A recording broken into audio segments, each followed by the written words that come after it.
There's no reason for me to gatekeep what I know how to do. So in today's video, I'm going to show you how to do this in Adobe Premiere Pro.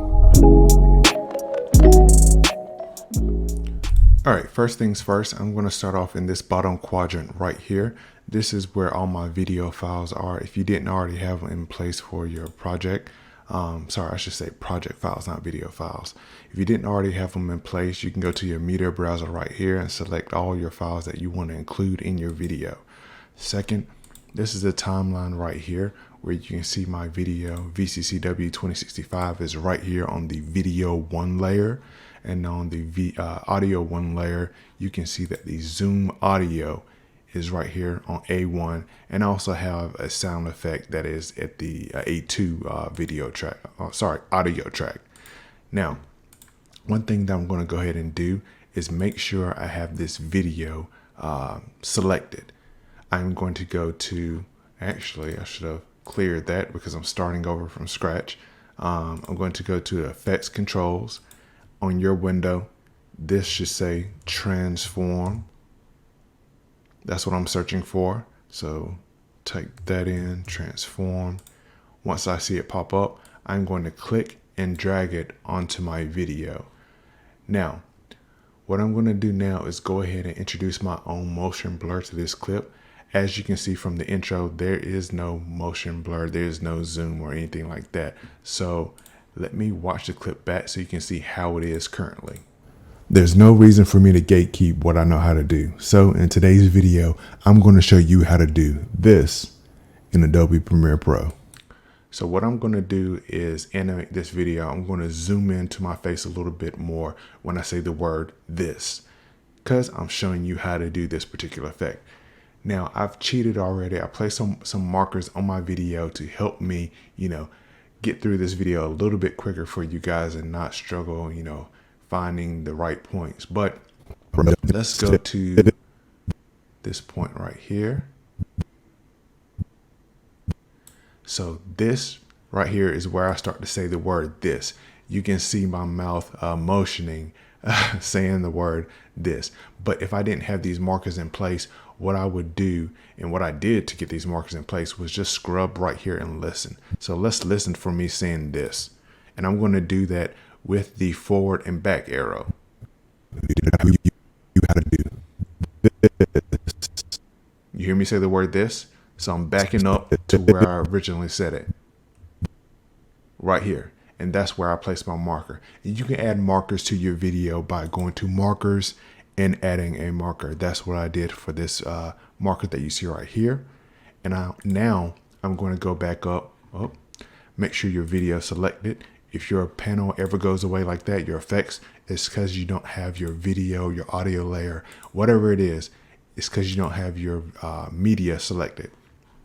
So what I'm going to do now, I'm essentially working backwards because this is where I want to zoom in to my face a little bit on this clip. So I'm going to uncheck use composition shutter angle because I'm introducing my own.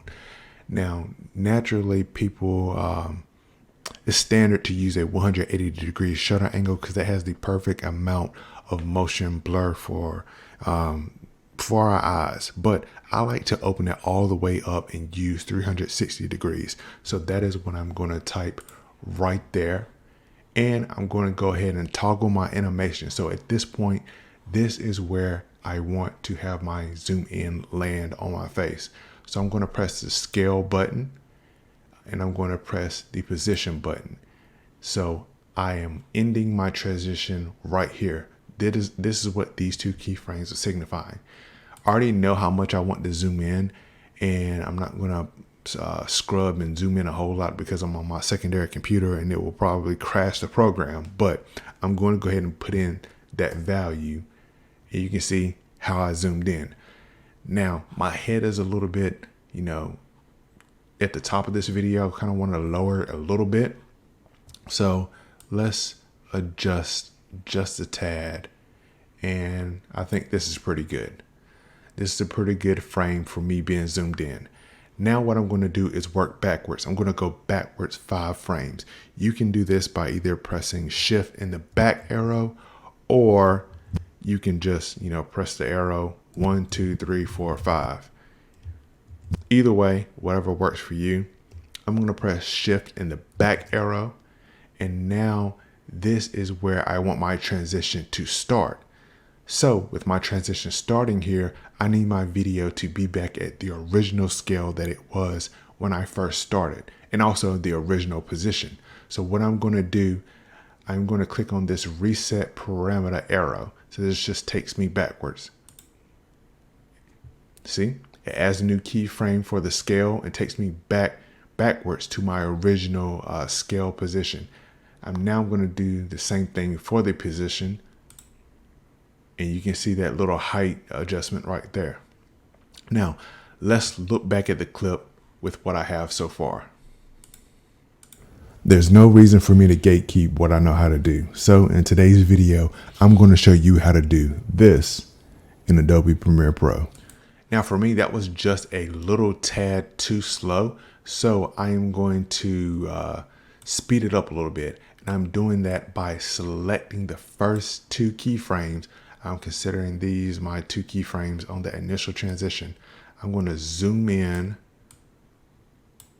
and show you guys that I'm moving this forward just a little bit. Now I'm going to play it back. I'm going to show you how to do this. Let's see, I might like it to be a little bit faster. I'm going to show you how to do this. Nope. Okay, so let me go back. I'm pressing Control Z to where it was. Show you how to do this. Okay, I think I like that. Let's see. Do this. Yeah, I like that. So another thing that I want to show you guys is what this looks without the shutter angle at 360. Actually, let me show you what it looks at 180. Do this in Adobe Premiere Pro.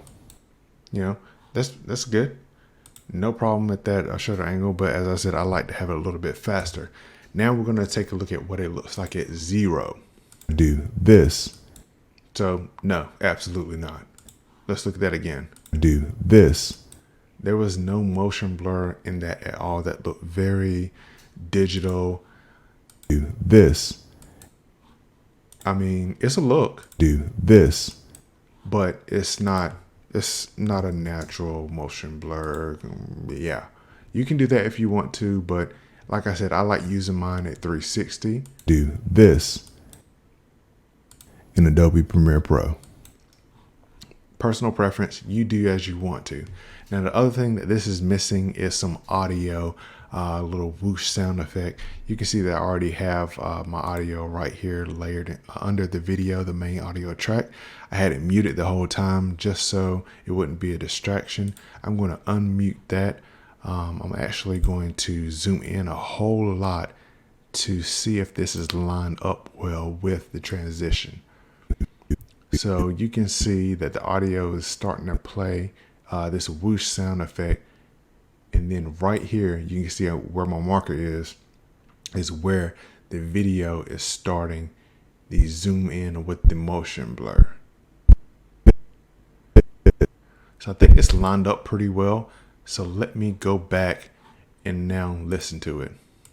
There's no reason for me to gatekeep what I know how to do. So in today's video, I'm going to show you how to do this in Adobe Premiere Pro. You know, that sounds pretty good. That sounds pretty good. And with that, I think we've learned how to do the zoom in with motion blur in Adobe Premiere Pro. If you've enjoyed this video and would like to check out more, please consider subscribing.